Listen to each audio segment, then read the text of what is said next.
Hello everyone, I'm Rory Paddock for picksfromthepaddock.co.uk.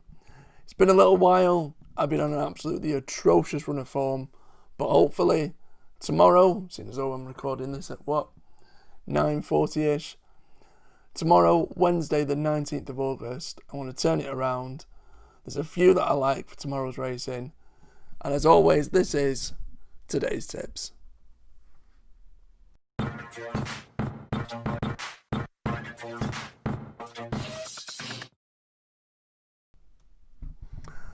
Hello, obviously folks, it's been a while. It is Wednesday's action that I'm going to be previewing now this evening. There are 5 horses, that's right, 5 horses I like the look of tomorrow. And without further ado, let's kick off with tomorrow's action. The first horse that I like the look of is in the 4:45 at Stratford, and it's a horse by the name of Karamoko. It's perhaps a little easy to forget with lockdown and with the National Hunt season being sort of cut short, that Brian Hughes is the reigning champion National Hunt jockey. He's the cream of the crop, and it's worth noting that he travels to Stratford tomorrow just for the one ride. Without question, he could have filled his boots when it comes to the amount of rides that he has tomorrow. I'm sure he could have had more than one. He would have been offered a plethora of rides if he wanted that. Without doubt. So the fact that he just takes the one ride is very, very telling. To travel that way just to jump in the saddle for what would be X amount of minutes, get paid.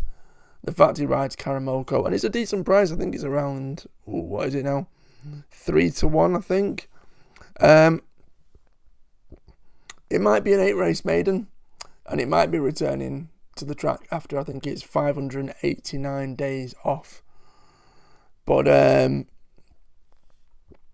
Nicky Richards' yard are going well. He's in great form of late, and the strength in depth in this race isn't exactly there. If he's fit and ready, then Karamoko should do well.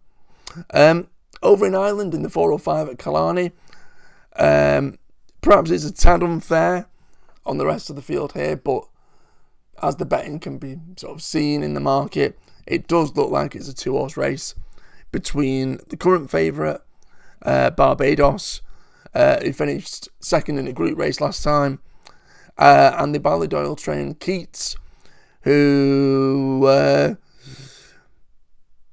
did well again, placed in a listed race last time out. Of the two, I've got to side with Keats. I understand that Barbados obviously did well in a better race than Keats most recently, but prior to that, Barbados has shown very mixed form and actually shown very little, really.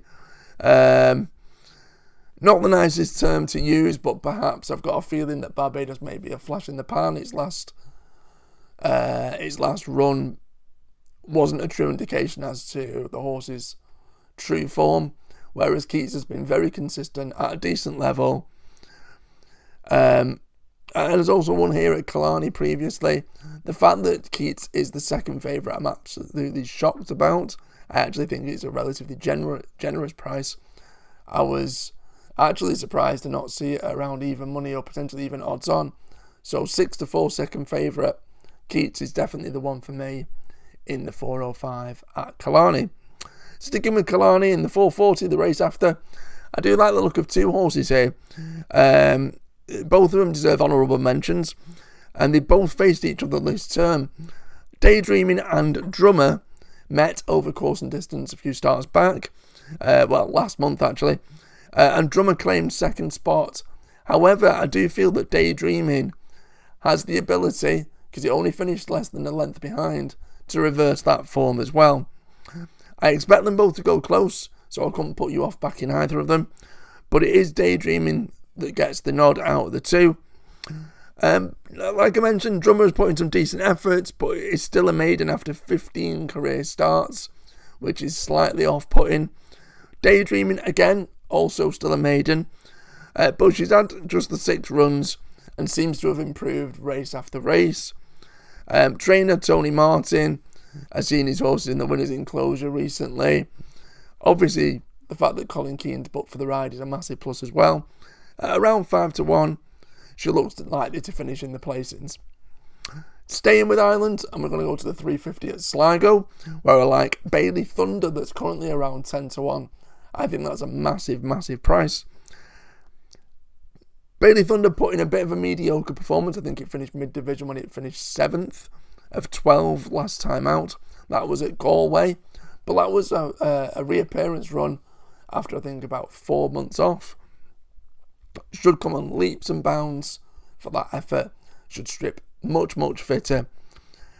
The trainer, Mouse Morris, is currently as his yard operating at around a 25% strike rate, so another tick in the right box.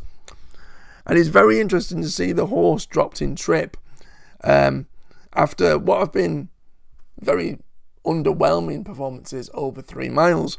Now back at 2 mile 4. He's shown his best form at this trip as well. Finished 2nd of 20 when last tackling this distance. That was at Gowran Park.